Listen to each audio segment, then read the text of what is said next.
I didn't open the cellar door that first night, but I didn't sleep either. The house creaked like it was breathing, exhaling long sighs from its broken floorboards, inhaling every sound I made. I'd laid out my sleeping bag in the front room, near the door, just in case I needed to bolt. But even with a knife tucked under my pillow, I never closed my eyes. At 2:30 a.m., I swore I heard footsteps above me. The second floor hadn't been touched in years. At 3:01, something tapped once on the front window, and then nothing. By 4:45, I was fully dressed, flashlight in hand, staring at the old journal again. Don't trust the locket, and for God's sake, don't open the cellar. Searching for clues. Morning, the house looked different, less like a haunted relic, more like a time capsule. Dusty, sure, worn down, but livable. I explored the downstairs rooms, a large parlor with water-stained wallpaper, a dining room with a long covered table, and a kitchen that smelled faintly of burnt sugar. I opened every drawer, checked every cabinet. In the back of the pantry, behind a row of ancient mason jars, I found a showbox. Inside, black and white photographs of people I didn't recognize, men in suspenders, women with pin curls, all staring dead into the lens like they knew something I didn't. On the back of each photo, one word was written in shaky cursive: ours. I moved to the study next. There was a desk that hadn't been opened in decades. One drawer was jammed, but when I forced it, a bundle of yellowed letters spilled out. Most were addressed to Samuel A. Whitaker. One was addressed to someone else, to Ethan J. Cole. When the time is right. My throat tightened. I didn't open it. Not yet. Upstairs, the staircase was narrow and creaky, carpet worn down to the wood. Each step groaned under my weight. When I reached the second floor, the air felt heavier. Dust motes floated like tiny ghosts in the sunlight filtering through dirty windows. 4 doors. The first opened into a guest room, empty, clean, plain. The second held a child's room. Toys from another era were scattered across the floor. A rocking horse stood perfectly still in the corner, its painted eyes wide and watching. The third door was locked. The fourth creaked open into a master bedroom. The bed was made. A framed photo sat on the nightstand. The same woman from the locket. Still, I didn't know who she was, but her eyes followed me. The sealed room locked door on the second floor, it pulled at me. I tried the key from the locket. It didn't fit. I tried my pocket knife. Nothing. But when I pressed my ear to the door, I heard something faint. Not movement. Not breathing. Just a faint hum, like the sound of wind passing through a bottle, or something deeper. Something alive. I stepped back. The walls around that room seemed darker, warped somehow, like the wood itself rejected light. I made a mental note. Check this door later. Maybe not alone. The town that Forgody drove into, the nearest town that afternoon, Wendover. Population maybe 600. Small post office, 1 diner, and a general store, with actual rocking chairs on the porch. At the diner, I asked the waitress if she knew anything about Samuel Whitaker. She froze, said nothing, then walked away. At the post office, I showed the locket to the older woman working the counter. Her eyes widened, just slightly, before she shook her head and muttered, "That place should have stayed buried." She refused to say more. Back in the car, I checked my phone, still no service. I was starting to feel like I'd stepped out of time, like I wasn't supposed to be here. The letter meant for me back at the house. I finally opened the letter from the study drawer. The handwriting was neat, formal. To Ethan, if you're reading this, then the house has chosen you. I don't know how much you've been told, or how much you remember, but this house belongs to our bloodline, and with it, so does the responsibility. Your birth name was never meant to be lost. Your parents kept it from you for your safety. But the house always remembers. Inside this place are answers to who you are. But be warned, they come with a cost. Whatever you do, do not let the locket leave the house. And do not trust the man who calls himself the caretaker. Whitaker read the letter twice. 3 times. The house remembers. My birth name. Hidden? Who was this man? And how did He know me? The cellar that night. I finally stood at the top of the cellar stairs. The door creaked open with no effort now. Almost as if it was waiting, a breeze flowed up from below. Cold, damp. I flicked on my flashlight. Stone steps descended into the earth. The smell was stronger now, mold, iron rot. I took one step down, then another. My flashlight flickered. Halfway down, my boot slipped on something slick. I grabbed the wall to steady myself to the bottom. The cellar stretched into darkness. Rows of shelves lined the walls. Canned goods long expired, rusted tools, and something that looked like a cradle. I moved closer. Inside the cradle was a cloth bundle, wrapped inside. Bones, small, fragile, not animal, human. I stumbled back, heart hammering in my chest. Then I saw it written on the wall in old, peeling paint. You came back, just like they said you would. The cell phone video ran back upstairs, locked the cellar behind me, and tried turning my phone back on. Still no service, but the camera worked.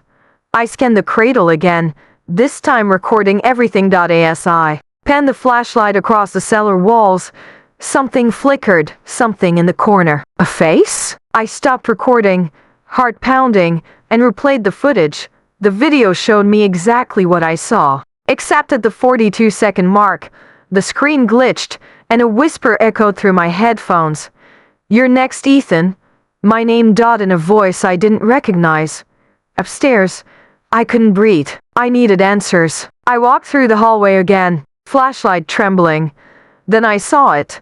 A portrait hanging on the wall I'd somehow missed before. It showed a man stern-faced, dressed in black, hand resting on the shoulder of a young boy. The boy looked exactly like me. Same eyes, same birthmark. Under the left eye, same mouth. The nameplate at the bottom read, Samuel Whitaker and grandson Ethan. I always imagined an inheritance would come with champagne, dusty leather chairs, and an old man's voice reading from a will. Maybe I'd even cry from the generosity of a relative I barely remembered. Instead, it came on a Tuesday morning. Inside a plain brown envelope. No return address. No postage stamp. Just my name, scrawled in bold black ink. Ethan Cole. It had been sitting on my doorstep when I returned from my morning run. I scanned the empty street. No delivery van, no neighbor watching from behind a curtain, nothing. Just the humming quiet of early suburbia. My dog, Rufus, sniffed it once and backed away like it smelled wrong. I should have left it there. But curiosity? It's louder than fear. I tore it open with the corner of my house key. Inside was a folded piece of yellowed paper, aged, fragile. A will, and underneath it, wrapped in linen, a small ornate key, black with tarnish, and a silver locket. My fingers trembled slightly as I opened it. One side held an old photograph of a woman I didn't recognize. The other, a piece of paper, folded so tightly it crinkled as I pried it open. 5 words, handwritten in ink that had almost faded. Come home, before it's too late. I stood there in my hallway, bare feet pressed to cold tile, a strange tightness crawling up my spine. Home. My parents died when I was 16. Car crash. I had no siblings, no cousins that I knew of. I'd never known any home besides the little 2-bedroom house where I'd grown up in Virginia. I stared at the paper again, half expecting it to vanish like some trick of the light. But it was real, and it had my name on it. The will. At night, I sat on my couch with the envelope's contents spread out in front of me. The key, the locket, the will. I'd read the document 3 times already. It named me, Ethan James Cole, as the sole beneficiary to the estate of Samuel A. Whitaker, located at 184 Winslow Hollow Road, somewhere in upstate New York. Samuel A. Whitaker. The name meant nothing to me. I searched it online. There were dozens of Whitakers in New York, none of them matched. No obituaries, no real estate listings for the address, nothing. But the will wasn't fake. I knew that much. The paper was real. The notary stamp was dated 3 months ago. Who the hell was this man? And why me? The call that never went through. He tried calling. A local attorney listed in the Will Hollis and Bragg Legal Services, Albany. The number was disconnected. Dead end. I posted in a Reddit legal advice thread with some vague details. Responses poured in. Looks like a scam. Ghost inheritance. Don't go sounds like a trap. I wasn't ready to believe any of it. But I couldn't stop thinking about the locket. The woman in the photo. Her eyes had a strange pull, like she'd seen something no one else had. Like she knew me. She looked familiar, but wrong, like a memory I couldn't reach. The decisions next day, I couldn't focus on work. My mind kept drifting back to that address. 184 Winslow Hollow Road. Google Maps showed a dense forested area. Miles from the nearest town. Satellite view gave me nothing but trees. No street view. No pin. Just blank space. I texted my friend Kyle. Ethan, got a weird inheritance thing. Upstate NY. Might check it out this weekend. Kyle. Dude, that sounds like a true crime podcast. Take pepper spray. Ethan. Noted. By Friday, I was packing a duffel bag. The road to Winslow Hollow. It took nearly 9 hours to drive from Richmond to rural upstate New York. The GPS lost signal after the 6th hour. I followed printed directions the rest of the way, winding through back roads, fields, and patches of dense pine forest that looked identical in every direction. The deeper I drove, the worse my cell signal got. Eventually, I had nothing but static and an unsettling silence in the car. Finally, after what felt like a century of driving, I saw it, a rusted iron gate, hanging open, barely clinging to its hinges. Behind it, a gravel road, half-eaten by grass and time. A handmade sign hung from one chain link, private property, no trespassing. The key in my pocket felt heavier than it should.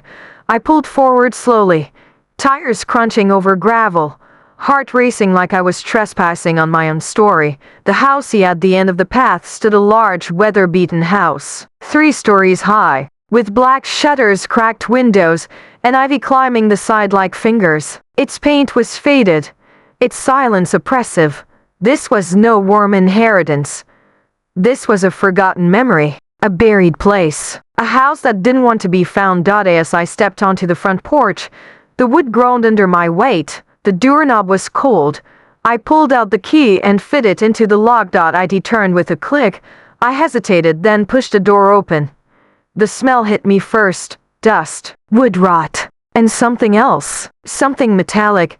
Blood. I stood in the doorway, every instinct in my body screaming to turn around and leave. Instead, I stepped inside. Behind me, the door shut with a soft but final thud. In the center of the entryway floor lay a journal, splayed open, its most recent entry, written in frantic handwriting. If you're reading this, you've been chosen. Don't trust the locket, and for God's sake, don't open the cellar. I froze, because the locket was already in my pocket, and the cellar door, it was cracked open, just slightly. The portrait haunted me. I couldn't stop staring at it, at the boy who looked exactly like me, standing beside a man whose name was signed on my inheritance papers. Samuel Whitaker, the same man whose letter warned me not to trust the locket, and to beware the so-called caretaker, the same man who claimed to be my grandfather. I took the painting down. On the back, a date had been scribbled in pencil, October 12, 1996. My birthday. A quiet breakdown. He didn't know how to process any of it. I paced the upstairs hallway, the creaky floor groaning beneath my every step like the house itself was. Growing restless. Had my parents lied to me? Was my whole life a cover story? I called my mom. Straight to voicemail. I tried my dad's number. Out of service. Panic crept up my spine like a slow-growing vine. I went back downstairs. Pulled out my birth certificate from my backpack, the one I'd always kept tucked in my wallet. It listed my birth hospital, a name I now questioned, and 2 parents, Linda and Jacob Cole, but no record of adoption, no mention of Whitaker. But the house knew. The photographs, the letter, the portrait, they all said the same thing. I wasn't who I thought I was. The locked room opens that night. I dreamed of fire, of a screaming boy locked inside a closet, of someone whispering outside the door. You have to remember. You have to. I woke up covered in sweat. The house was silent. Until I heard it. A soft click from upstairs. The locked door had opened. Inside the forbidden room door swung inwards with a groan. The room was small, windowless, heavy with the scent of old smoke and iron. A single wooden chair sat in the center, facing a cracked mirror. Etched into the glass were dozens of names, most of them worn down to shallow scratches, but mine was clear. Ethan J. Cole, bound by blood. On the floor beneath the chair was a series of drawings, all in childlike pencil scrawls. Houses burning, eyes watching, stick figures standing over a small boy. One drawing showed the house, split in two, with a line of red ink cutting the image in half. Another showed a woman, her face circled in red. The same woman from the locket. Someone had written beside her, "Picture." She tried to save him. She failed. And in the corner of the room, stacked behind rotting books, was a chest with an iron latch. It was already unlocked. Inside, a reel-to-reel tape recorder and a stack of labeled tapes. The top one read simply, "For Ethan. Start here." The tape recorder. He pressed play. The machine whirred to life. Static hissed through the dusty speakers. Then a voice, old, tired, unmistakably Samuel Whitaker. "If you're hearing this, you've made it to the room they tried to erase. Good. That means you're not like the others. That means the blood is awake in you again." He paused. "They told you lies, son." The Whitaker line didn't vanish. It was hidden, protected, because what we carry, others have tried to bury. Your mother, your real mother, she tried to run, took you with her, changed your name. But this place, this house, it was built for remembrance. It finds you. I stopped the tape. The air in the room grew heavier. I pressed play again. "There is a secret beneath this house, boy. A truth our family kept locked away since the fire in '67. That truth is bound to your blood. And if you don't face it, it'll consume you just like it did me.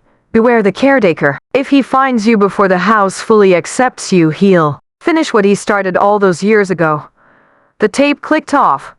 I sat in silence, pulse pounding. There had been no mention of a caretaker before I arrived. But now that I thought about it, I never locked the back door. The visitor had happened just past midnight. The house was quiet, wrapped in fog, when I heard the back door creak open. Footsteps. Slow, deliberate. I turned off the flashlight and backed into the shadowed hallway. From the kitchen came a man's voice, calm, measured. "You've come far, Ethan, but you're in over your head." He stepped into view. Gray suit, sharp features, not a speck of dust on him despite the decaying house. He looked out of place, like he'd stepped through a different time. "You must be tired, hungry. Come sit. Let's talk." I didn't move. He smiled. "You're standing in a place that doesn't forget. But memories can be rewritten if you're willing to let go of the past. I can help you forget." I ran. The escape. And revelation. He sprinted through the front door and into the woods, branches slashing at my arms. The man didn't follow, but I could feel him watching. I kept running until I found the main road. At dawn, I flagged down a passing car and begged for a ride back to town. Once there, I went straight to the library. No Wi-Fi, no computer records, but they had archives, old paper clippings, property records, death notices. It took hours, but I found it. A headline from 1997.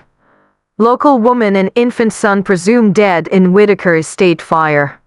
Authorities have concluded that Linda Whitaker and her infant son, Ethan, perished in the blaze that destroyed the southern wing of the Whitaker estate late Tuesday night. The child's body was never recovered."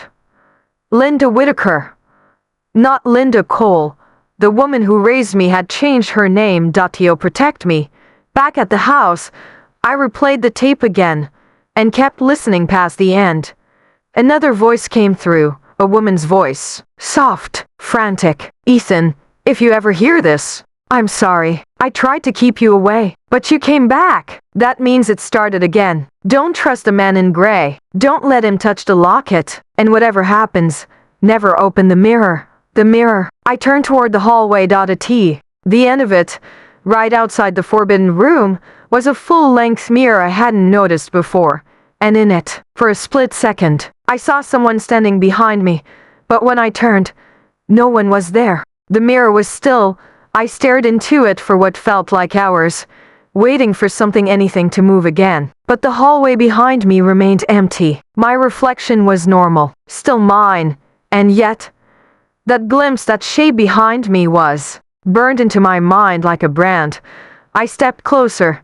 The glass had a faint shimmer to it now, not a reflection, more like a surface of water.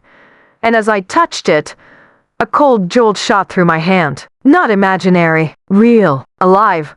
That's when I knew this house wasn't haunted.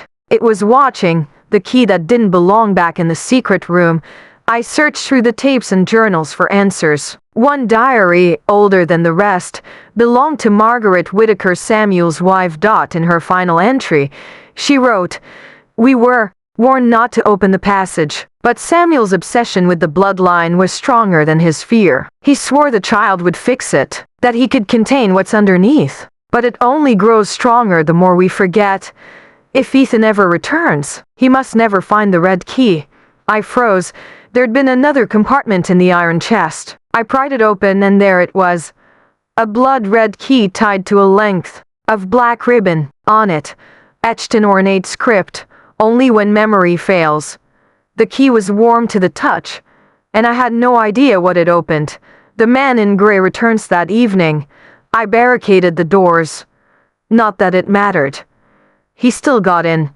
I found him sitting at the kitchen table like he'd always been there, calmly sipping tea. "You look like her, you know," he said softly. "Your mother. Same eyes, same fear." "Get out," I snapped. "Now." He smiled, not menacing, almost pitying. "You've heard the voices by now. You've seen the mirror. You think it's coincidence, Ethan? The Whitakers were gatekeepers. Your bloodline binds this place. You're not just heir to property. You're heir to a responsibility. And responsibilities carry weight." I backed toward the hallway. "You were part of something sacred, but your mother broke the chain, hid you, ran. Now the house is unraveling, and if you keep digging..." He stood, calmly. "You'll set it all loose again." I ran for the mirror. The mirror opens, shimmer, and the mirror pulls now, like a heartbeat. I raised the red key. It didn't belong to a door. It belonged to this. As the key neared the glass, the mirror rippled and cracked. A soft, low howl echoed from deep inside like wind from a forgotten canyon. I turned it. The mirror split in two. Behind it, a spiral staircase, descending into black. Below the house site was colder underground. The air felt old, heavy. The stairwell opened into a vast stone chamber, nothing like the house above. The walls were carved with symbols I didn't recognize. Some glowed faintly. The center, a pedestal. On it, a single object, a wooden box sealed with wax, carved with the Whitaker crest. A note beside it read, "Do not open unless the blood fails." I didn't know what that meant, but the moment I touched the box, I heard whispers, dozens, hundreds, all speaking at once. They weren't in English. They weren't in any human language I knew. The lights began to flicker. The Visione stumbled backward, and the chamber melted away. Suddenly I was standing in the past the house before the fire. I saw Samuel Whitaker holding a newborn me, my mother screaming, and the man in gray, standing beside them. Unchanged, not younger, not older. The same. He looked at me, right through time. It always ends like this. Then the world exploded in flame. Waking up in the house, Againi gasped, covered in sweat. The mirror was gone. I was back in the house, but something had changed. All the pictures on the walls had shifted. Where once were family portraits, now hung empty frames. Where there had been light, now only darkness. The rooms were colder. The house was angrier. And on the front door, written in ash, "Finish what they started, or lose everything." I grabbed the tapes, the locket, the red key, and I ran. The truth comes calling back in town. I tracked down Dr. Eliza Morton, a retired historian, who had once catalogued Whitaker family artifacts. When I showed her the locket, She went pale. This belonged to Sarah Whitaker, the one who vanished in 1967. You mean died in the fire? No, she never died. She disappeared after telling people something was coming from beneath the estate. Something her husband had unleashed. Samuel. Yes. He wasn't just a landowner, Ethan. He was a cultist, obsessed with unlocking ancestral memory. She looked me over carefully. And if you have that locket, it means she wanted you to stop it. I went back to the house one last time. In the basement chamber. I opened the wooden box. Inside was a second mirror, smaller, older, cracked, and behind its shattered glass, I saw them, all the past Whitakers, staring at me, waiting. And at the center, my mother. She whispered one word. Remember. The mirror shattered in my hands. Glass and blood spilled together as the vision of my mother faded. Her final whisper, remember, still echoing through the basement walls. The silence that followed was unnatural. Heavy. Watching. I staggered back from the altar. The shattered hand mirror lay in pieces across the cold stone floor. My palm was sliced open, blood dripping onto the same glowing symbols carved into the walls. And then, they began to move. The house awakened, every carving lit up, one by one, pulsing with life, reacting to my blood. The air crackled with energy, as though the house itself had taken its first deep breath in decades. From above, I heard it. Footsteps. Not one set, many, moving in unison, and the whispering, louder now, endless. I grabbed the red key and bolted up the stairs, back toward the living room, but the house was no longer the same. The photographs on the walls were moving, not the frames, the people inside them. They shifted, twitched, smiled. One turned and looked directly at me. Samuel Whitaker. He blinked. It's time. The letter hidden in the floor back in the study. I remembered the loose floorboard beneath the fireplace. I tore it open and there it was. A sealed envelope addressed to Ethan James Cole in handwritten cursive. Inside, a letter from my mother. If you're reading this, I failed. I tried to keep you safe, to hide you from the family's reach. But the house always finds its own. The inheritance is not money, it's memory, blood, and burden. Your grandfather opened the gate. I closed it. Now, it's your turn. Burn the locket, seal the mirror, and do not trust the man in gray. I love you always. Mom. The last line was smeared. A tear or blood had blurred the ink. The man in gray revealed. He appeared in the doorway like a shadow bleeding into the room. She lied to you, Ethan. She tried to protect me. She tried to end us. He stepped closer. His eyes gleamed silver. This family's purpose was never about wealth. It was about guarding the gate. For generations, we kept it sealed. But when your mother ran, when she took you, the balance broke. Balance. Of what? Of the two worlds. He pointed toward the floor, toward the basement. You think the mirror shows memories? No, it's a window, a veil, and it's thinning. What's behind it wants through. It always has. And you want to help it? I want to finish what your grandfather started. He opened his coat and from inside, pulled a second locket, black, and marked. Choose, Ethan. You're of both worlds now. Finish the ritual, and take your rightful place. Or run and let the world burn without a gatekeeper. The final Shoisei looked down at the red key in my hand. The two lockets, one from my mother, one from him. I had no proof, no certainty, just instinct and fear. I remembered what my mother said. Burn the locket, seal the mirror, don't trust him. I threw the man's locket into the fireplace, then I took mine, the original silver one, and crushed it beneath the red key. A high-pitched shriek pierced the air from the walls. The house shuddered. The mirror upstairs, what remained of it, began to pull inward, like a black hole sucking the light out of the room, sealing the gate back. In the basement, I took the broken mirror and threw it into the altar fire. The walls screamed, literally. The voices became a roar, the lights flashing in Morse code like bursts. The symbols on the walls burned white, then black, then vanished completely, and the man in gray. He vanished with them. As if he was never real. As if he was part of the house, part of the trap. The aftermath. I burned the tapes, the journals, Every object I found tied to the house is memory. I left the house for the last time as the sun rose, light piercing the trees of Winslow Hollow. Behind me, the Whitaker estate stood silent again, but the mirror, one last shard, remained in my jacket pocket. When I held it up to the light, I saw myself, but behind me, barely visible, her, my mother, smiling. Not a ghost, a memory. Epilogue: 1 year lottery never told anyone the full truth. I sold the property under a fake name, burned the deed, never looked back. Sometimes I hear whispers in my dreams. Sometimes I see the men in gray on street corners, watching, waiting.